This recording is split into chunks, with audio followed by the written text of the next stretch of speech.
In this video, we are going to look at applications of systems of equations. The first type of application that we're going to look at is a geometry problem. And these geometry problems are going to involve the perimeter of a rectangle. The formula for a perimeter of a rectangle is P equals 2L plus 2W, right? Remember, P stands for perimeter, L stands for length, and W stands for width. All right, and so when we look at these problems, we're going to want to create two equations, keeping this equation in mind. All right, it says the length of a rectangle is 5 inches more than 3 times its width. If the perimeter of the rectangle is 114 inches, find the dimensions of the rectangle. All right, and so of course we want to write two equations. One of our equations is going to be coming from this first sentence here. And our second equation is going to be coming from our formula in this sentence here. Let's look at making those equations. Of course, in our formula, we have P as perimeter, L as length, and W as width. So we've already assigned our variables. And so when it says the length of the rectangle is 5 inches more than 3 times the width, well, L is for length. So I'm going to have L equals, the length is, that's my equal sign right there, 5 inches more than 3 times the width. So if I do 3 times the width, or 3 times W, and add 5 to that, I'll get 3W plus 5 as my length. So that is one of my equations there.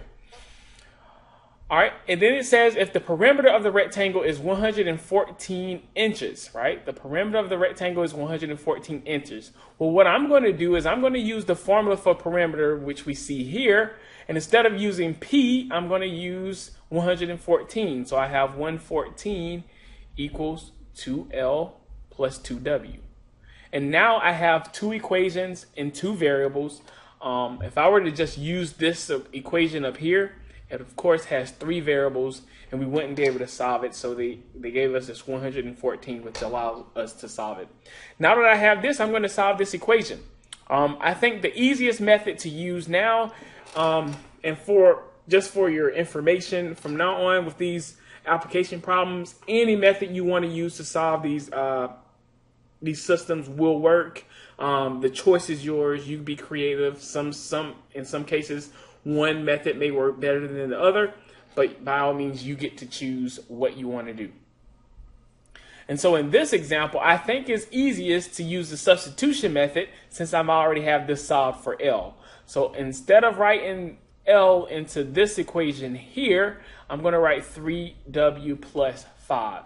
And so my system is going to become one equation, right? I'm going to put this here. I'm going to have 114 equals 2 times 3W plus 5 plus 2W. And now I have an equation in one variable that I can solve. All right, I get 114 equals 6W plus 10 plus 2W. When I use that distributive property, I can combine like terms. I get 114 equals 8W plus 10. Okay, I can subtract 10 from both sides. I get 104 or 104 equals 8W. And last but not least, we can divide both sides by 8. And we'll see that W equals 13. Now that I got my width as 13, that'll be 13 inches, I can find my length, right? To find my length, I back substitute, right? All right, into that equation there, I have L equals, instead of writing W, I'm going to write 13 plus 5, right? That'll be 39 plus 5, which is 44. Okay, so the problem asks for the dimensions of the rectangle, meaning the length and the width. Well, my length is 44 inches, and my width is 13 inches. And so I have this problem completely solved. Let's look at another example. Simple interest. Back in your mathematical studies before, you've actually studied simple interest problems, but you've only had access to using one variable. Now we want to review those techniques you use to solve simple interest problems, but with using a system of equations, meaning we can use two variables.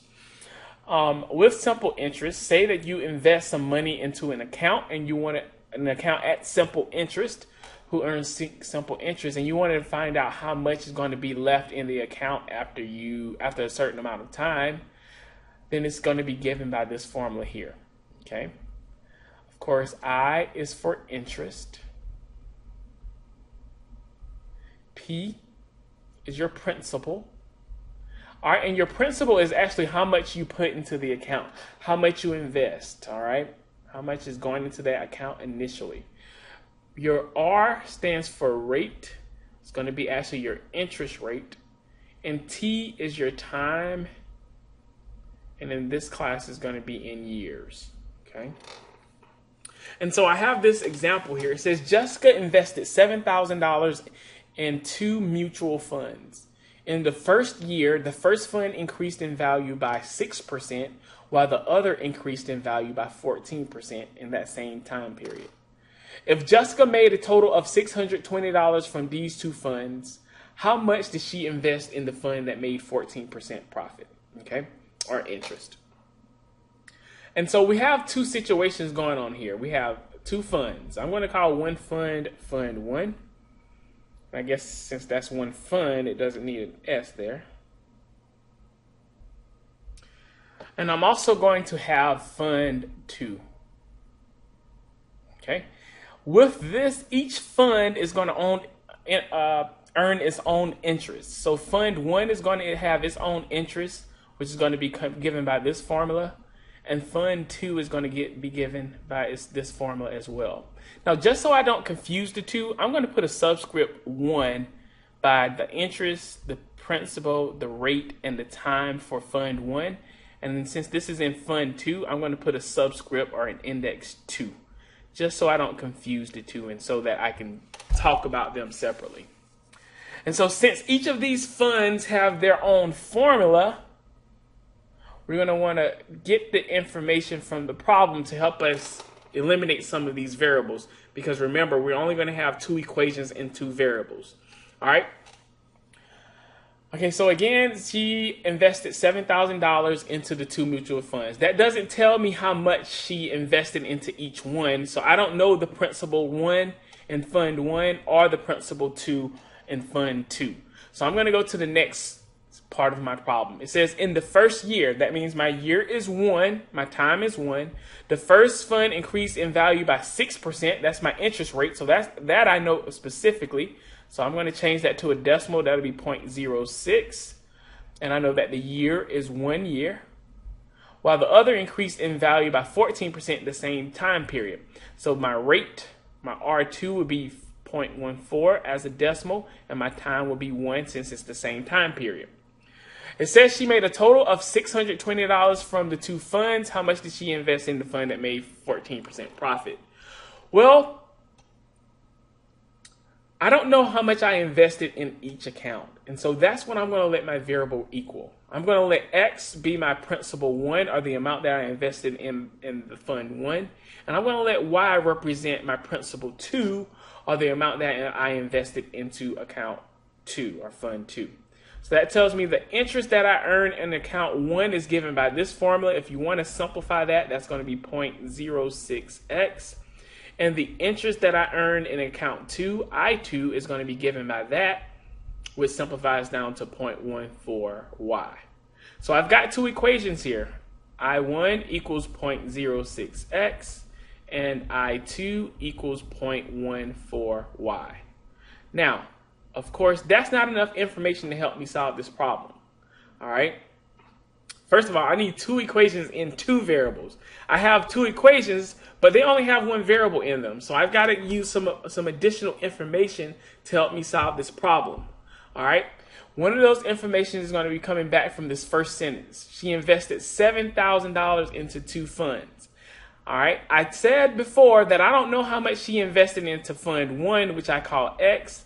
and I didn't know how much she invested into Fund 2, which I called Y. But I do know that if I add those two things together, it should equal that $7,000 there. So one of my equations is going to be X plus Y equals 7,000, because that's the total amount she invested into those two accounts, and they're given by X and Y separately. All right. My other equation is going to be coming from this last sentence here. See?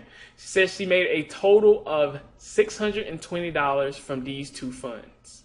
That means the amount of interest that she earned should total up or add up to be $620. That means if I add up I1, interest 1, and I2, or interest 2, it should equal that $620. So my other equation is going to be, well, I1 is 0.06x. I2 is 0.14y. And it should equal $620. These are my two equations that I'm going to use to solve this problem. Now, I'm not going to actually solve this problem. I'm going to allow you to solve the problem, but I do want you to know what to do with these decimals here. If you don't want to work with these decimals, you can always multiply by a power of 10. Okay, like 10 or 100 or 1,000 or 10,000, so on and so forth. Since I have two decimal places here, before I even start to try to use addition or substitution, if I want to get rid of these decimals, since I have two decimal places, I'm going to multiply both sides of this equation here by 100. And I'm using 1 with 2 zeros because I have two decimal places. All right, so that's why I'm multiplying by 100. If it was 1 decimal place, I multiply both sides by 10. If it was 3 decimal places, I multiply both sides by 1,000. Now that I have this, the system that I'm going to want to solve is going to be X plus Y equals 7,000. The first equation stays the same. And I'll end up with 6X plus 14Y equals 62,000. This is a 14Y here. And so what you're going to find out after you finish, after you use either the addition or the substitution method, you're going to find that X equals 4,500 and Y equals 2,500. The problem asked to find out how much was made from or was invested in the 14% profit account, and that was a fund 2, which was Y, and so your answer would be $2,500. So that's how much she put into fund 2. All right, let's look at another example. All right, mixture problems. These types of problems deal with mixing two solutions of different concentrations of a certain thing. It may be alcohol, it may be salt, it may be acid, what have you. You mix those two together in order to get another solution or a mixture with a specified concentration. All right, and so we're mixing things together. All right, we're going to have two solutions. All right, so I'm going to mix solution 1 with solution 2. So I'm going to use the addition since I'm mixing or adding together. And then when I get my final product, it should equal my mixture. Okay.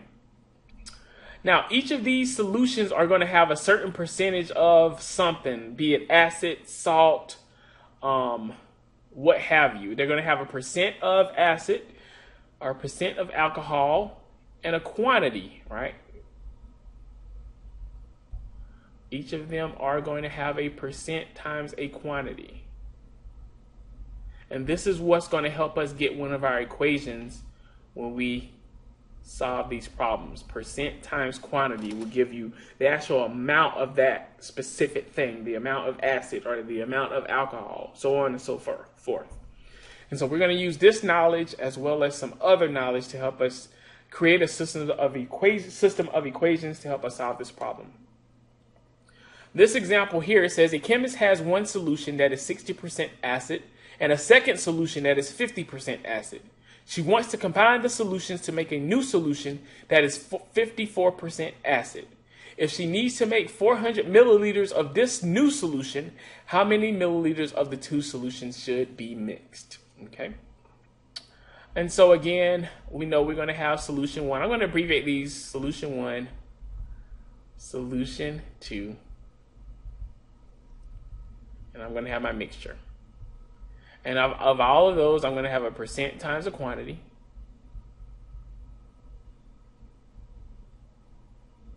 Abbreviate it a little bit, okay? And so now I'm going to read and try to figure out what some of this stuff is. It says one solution, 60% acid. The second solution is 50% acid. So I know my percent for solution 1 is 0.6, and for solution 2 is 0.5, right? Well, or you can say 0.60, 0.50, okay? And I know that I want to combine them to make a new solution that's 54% acid, okay? And so with my mixture, it's going to be 0.54. Then the problem goes on to say if she needs to make 400 milliliters of this new solution, meaning that mixture needs to be 400 milliliters, that represents the quantity. How much of each of the two solutions should be mixed? All right. So I need to find this quantity here and this quantity here. I don't know either one of them, and so that's where my variables are going to come into play. I'm going to let X be the amount that I use of solution 1, and I'm going to let Y be the amount that I use of solution 2. And with that being said, I have my first equation. Okay, 0.60X plus 0.50Y equals, and I'm going to go to my calculator, and I'm going to plug in 0.54 times 400. Excuse me. And 0.54 times 100 is 216. And this is my first equation. Now my second equation is going to be coming from my knowledge of the amounts that I'm using. Right now, I know that I'm using X amount or X milliliters of solution 1, and I know I'm using Y milliliters of solution 2.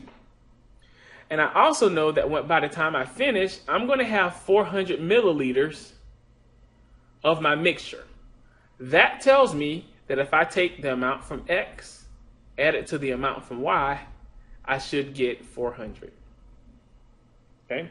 And so these are the two equations that we'll have to solve. And I'm going to leave it up to you to solve this type of equations. You know how to work with those decimals. And so once you get your final answer, you'll find that you're going to need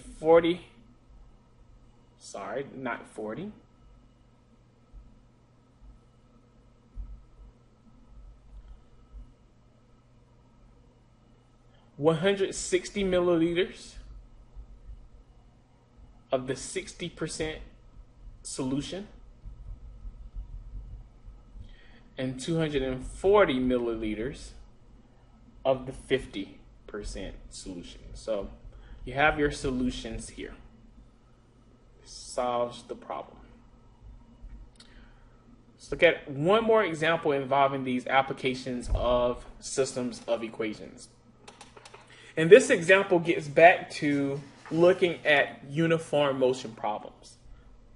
With uniform motion,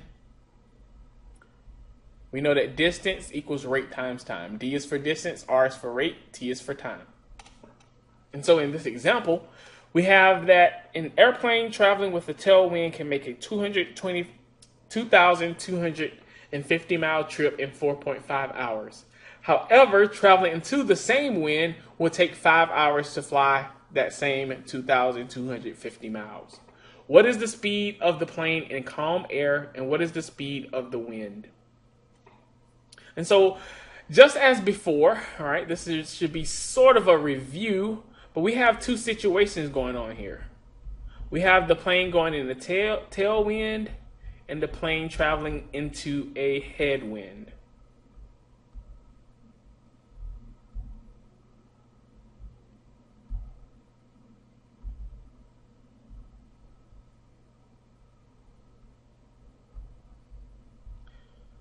And so when this situation occurs, we're going to create us a chart.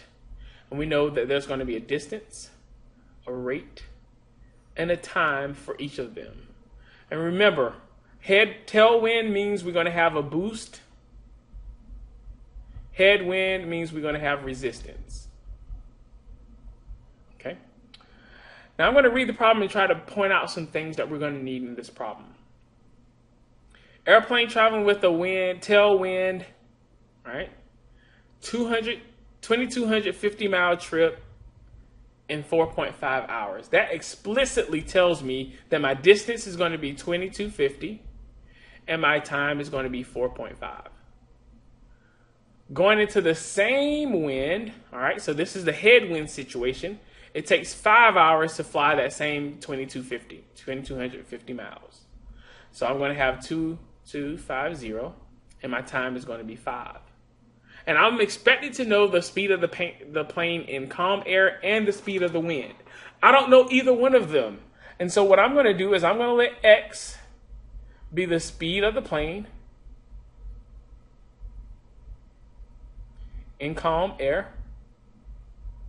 And I'm actually going to let Y be the speed of the wind.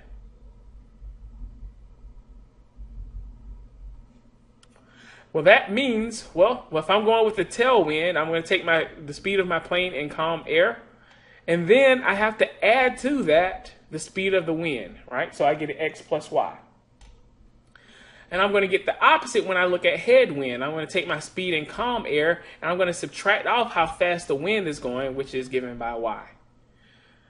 Of course, I have distance equals rate times time. And so if I want to create an equation, or two equations in two variables, my distance, 2,250, is going to equal my rate, which is X plus Y, times my time, which is 4.5. All right, so that's one equation that comes from the tailwind. And my other equation is going to come from my headwind. I take my distance equals my rate, which is given by X minus Y, times my time, which is 5. I can definitely use the distributive property. So I'll get 2,250 equals 4.5x plus 4.5y. And I use my distributive property on the second equation in this system. 5x minus 5y. Now, if it makes you feel a little better, or if you feel a little bit more comfortable, you can always write that 2,250 last. And so you get this equation here and this equation here. All right, and so this is the system of equations that I want to solve. And once you're finished, you'll get that X, which is your speed of your plane, is 475 miles per hour. And the speed of the wind, or the air, would be 25 miles per hour.